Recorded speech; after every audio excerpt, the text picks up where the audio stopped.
The dispatches arrived at the monastery with the smell of blood still on them. Not literally.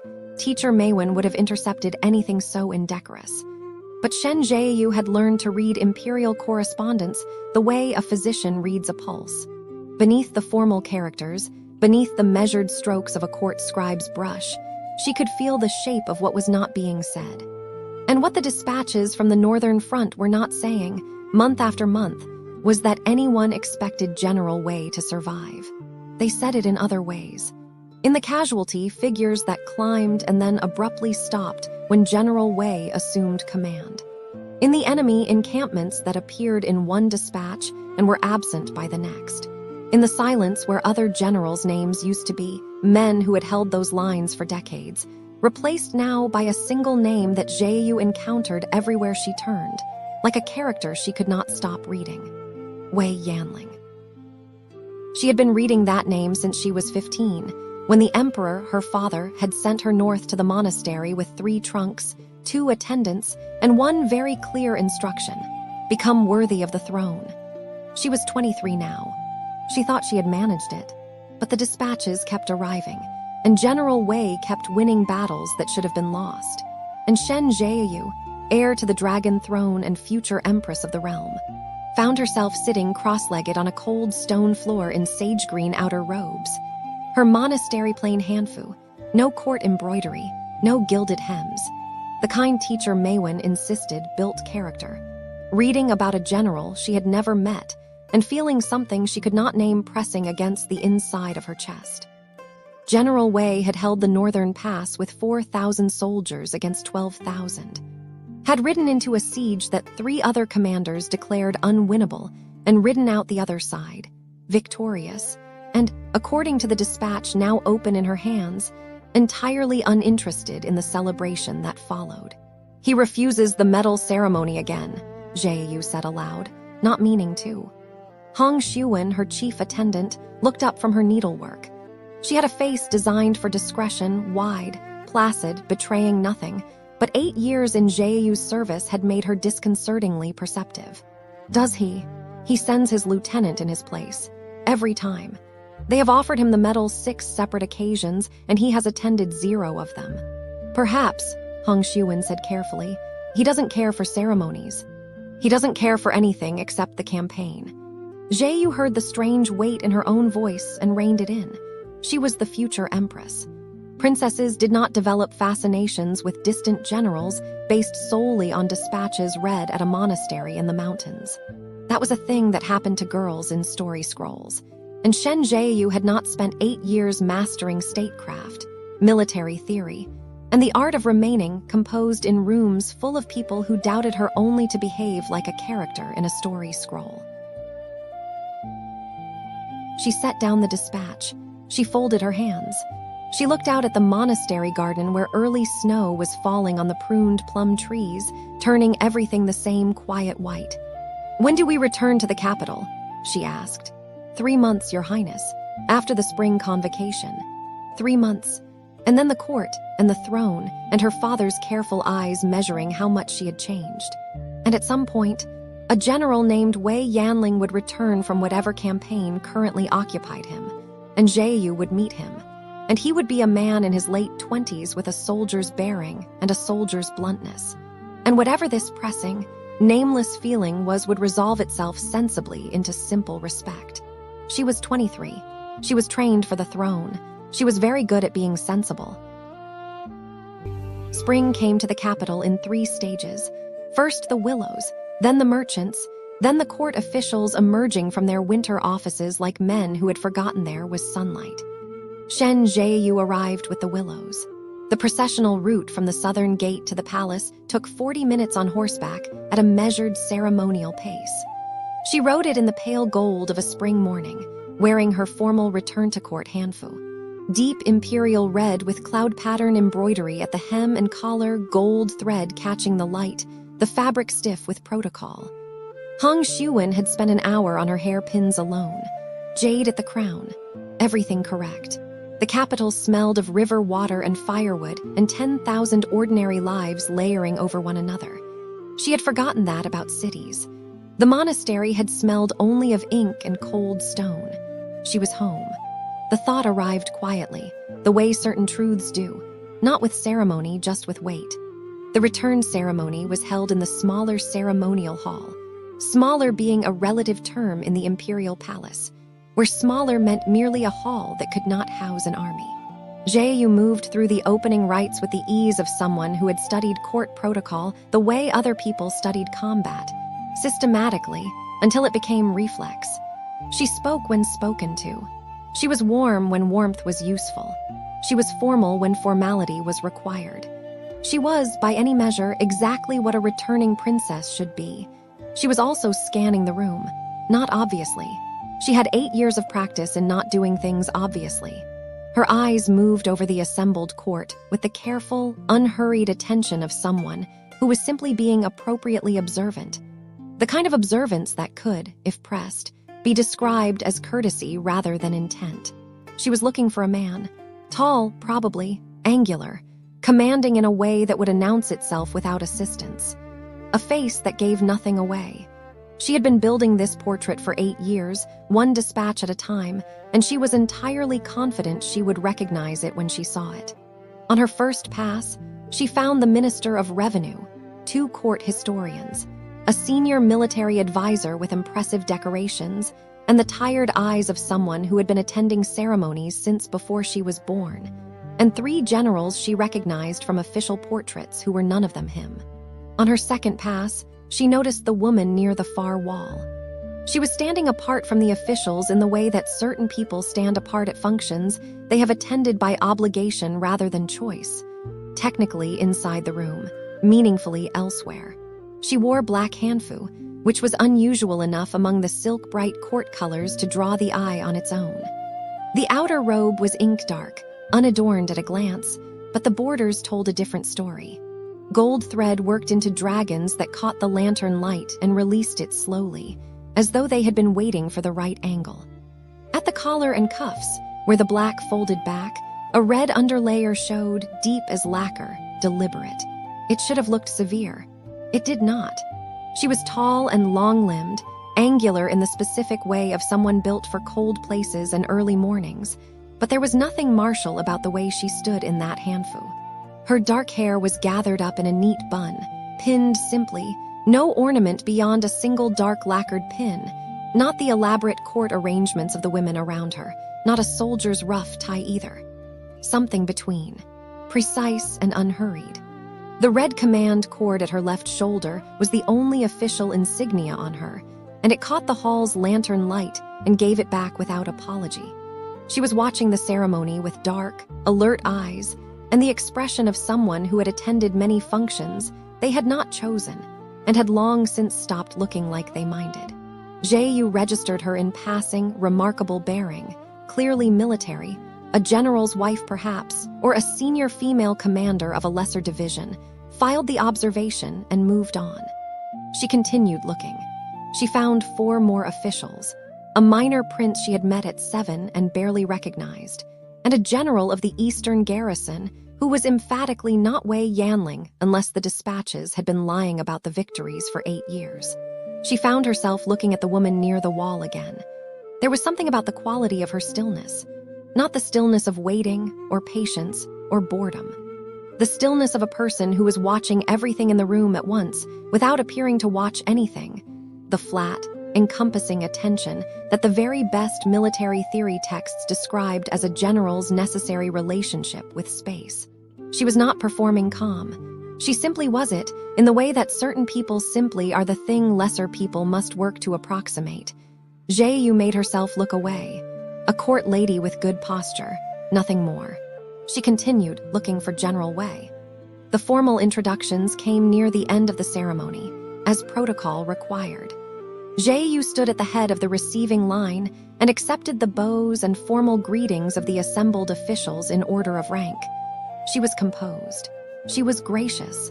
She was appropriately present in every exchange without giving any single exchange more than its allocated weight. She had still not found General Wei. It was beginning to bother her in a way she was choosing not to examine. The woman from the wall was in the line. This registered with a specificity Zheyu had not prepared for.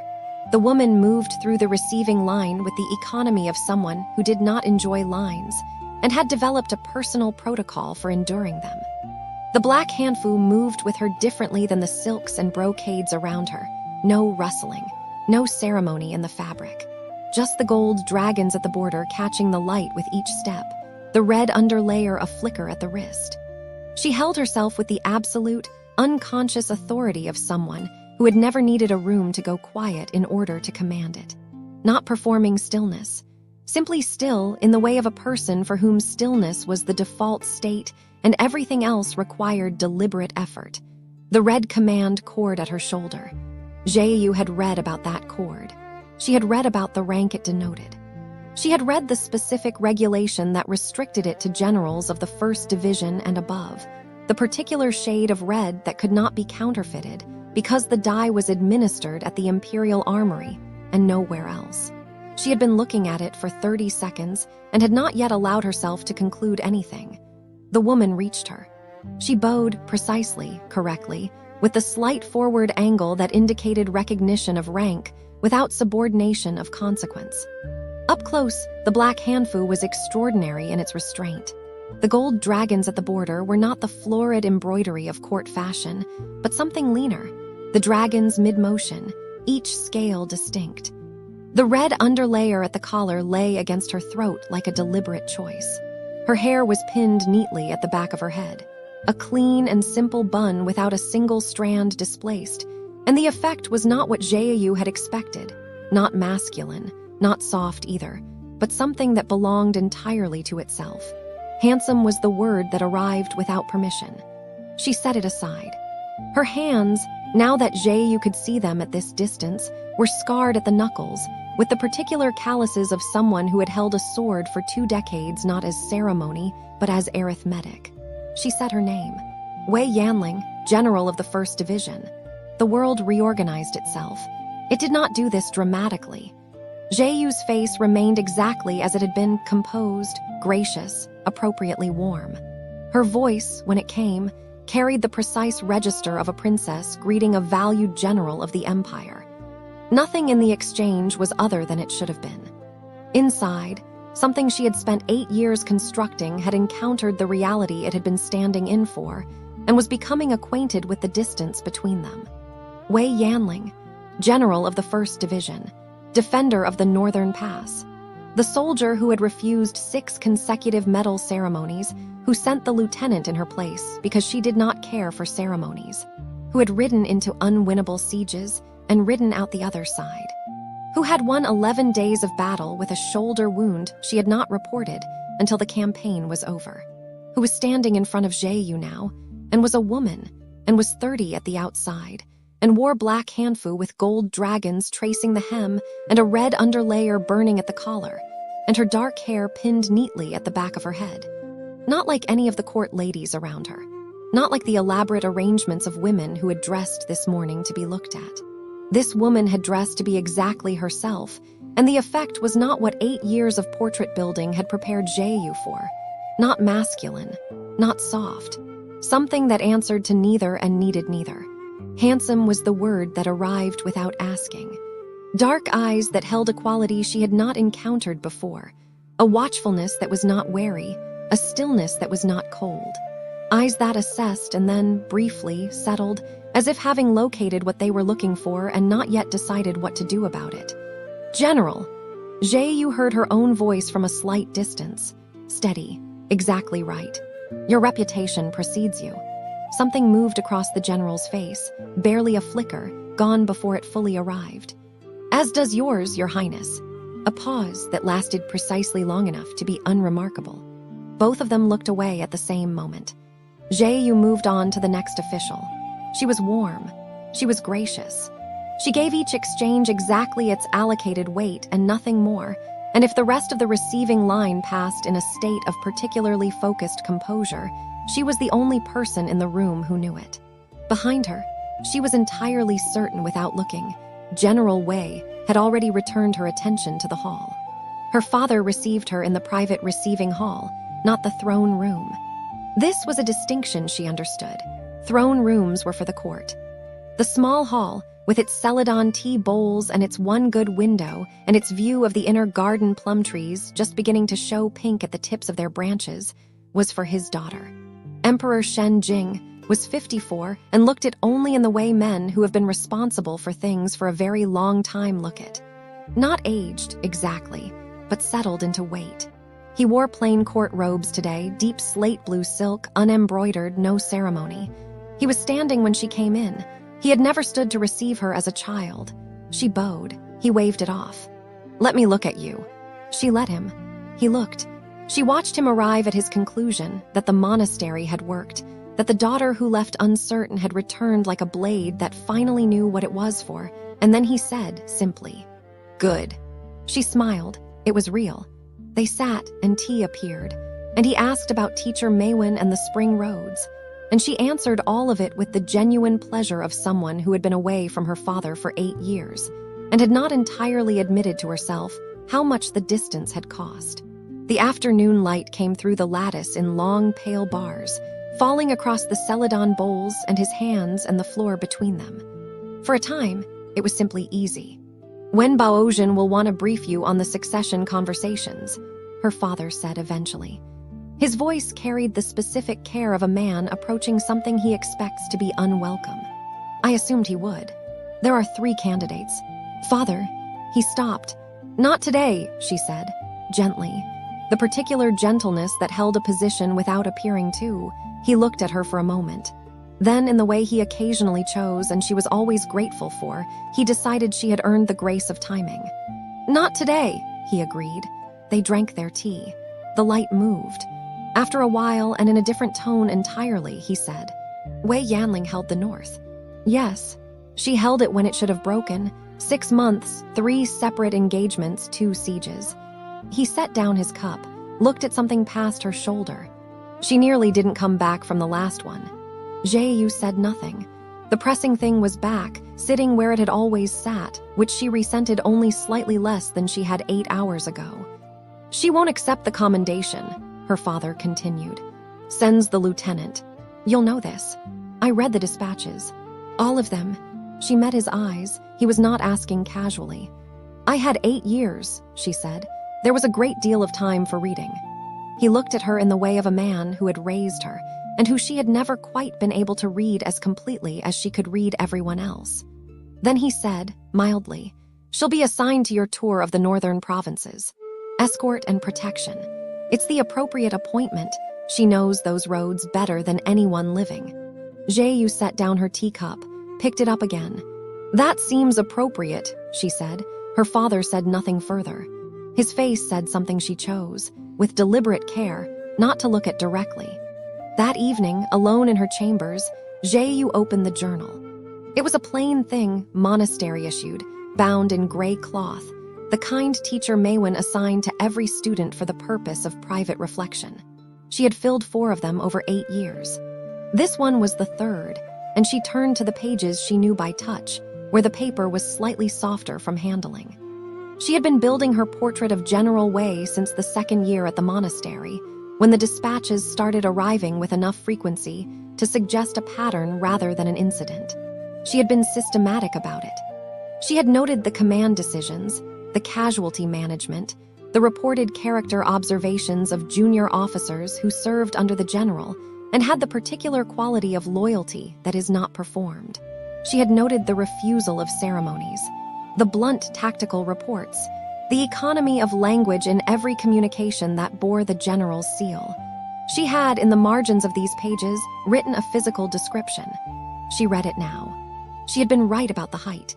She had been right about the bearing, the quality of authority that announced itself without requiring an audience. She had been right about the face that gave nothing away, and the quality of attention that encompassed a room without appearing to, and the hands that bore the marks of a person for whom a sword was arithmetic rather than ceremony.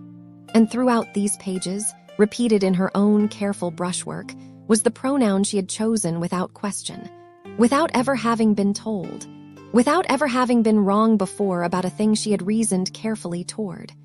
HIM. She stared at it for a long time. She thought about the way General Wei's eyes had found hers in the receiving line, the brief, assessing stillness of them, and the quality she still had no word for, and both of them looking away at the same moment as if the same thought had occurred to both of them simultaneously, and neither of them was prepared to be the one still looking when it did. She thought about the northern provinces, the assignment.